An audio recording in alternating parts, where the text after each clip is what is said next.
Well, I'm here at rural Port Macquarie and this beautiful inlet. And whenever I'm here, I like to come and have morning tea or lunch with the Prime Minister. Would you like to join me? He's sitting on this log over here. This is Edmund Barton, our very first Prime Minister, and he's holding a copy of the draft Constitution from 1898. I always laugh a little bit. We came in yesterday and there's a whole bunch of kids sitting on him. And when you go to Washington DC, they have a statue of Abraham Lincoln, and it's probably taller than that palm tree there.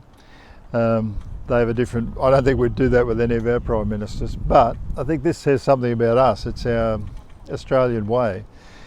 You know, our Prime Ministers haven't normally been particularly overtly religious. He was Presbyterian, and there's been a scattering of Catholic, Methodist, Presbyterian, Anglican Prime Ministers, and some saying they're atheists or who've walked away from religion.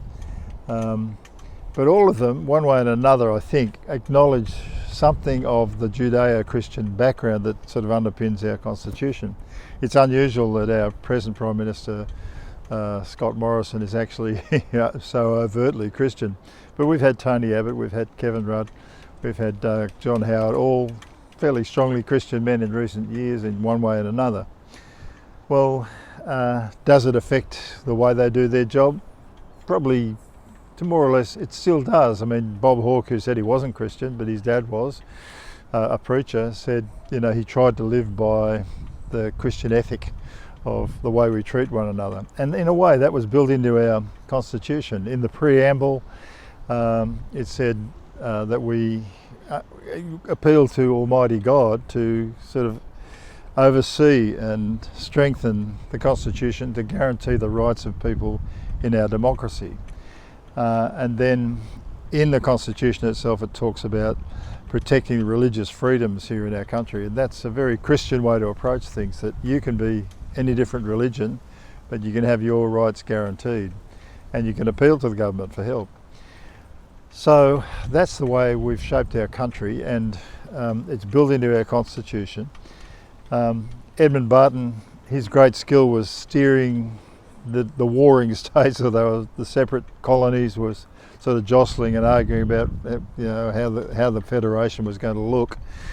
But his great gift was tact, and he steered all these arguments through. He was a constitutional lawyer, and when he went to England, he sort of managed to keep the Brits on side as well. So his great gift, I suppose, to Australia was to give us the draft Constitution and then become the first Prime Minister.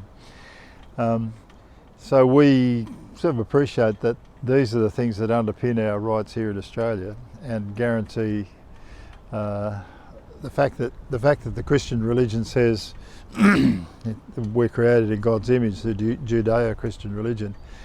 Somehow it adds to our democracy, and even if you're not a Christian or you're not religious, you've still got to appreciate the fact that that's sort of the framework or the underpinning or the muscle that sort of guarantees that in our Constitution, in our law, and even in the streets, the way we treat each other every day, the mateship ethic. When they passed the Constitution, it had that strong Christian element to it. One side that probably wasn't particularly Christian was the White Australia policy, and he certainly supported it. In those days, we were trying to keep ourselves British, I suppose, or Anglo, and we felt that was the way to do the country. And of course, it edited out the Indigenous people, it edited out the Asian people, the islanders. Well, that's all changed, of course, in the last 100 years. And even the 50% or more of Aboriginal people today who would tick the box Christian on the census would still look back in spite of that and say, well, the guarantee of freedom of religion and the dignity of the individual, it's good that it's embedded in our Constitution.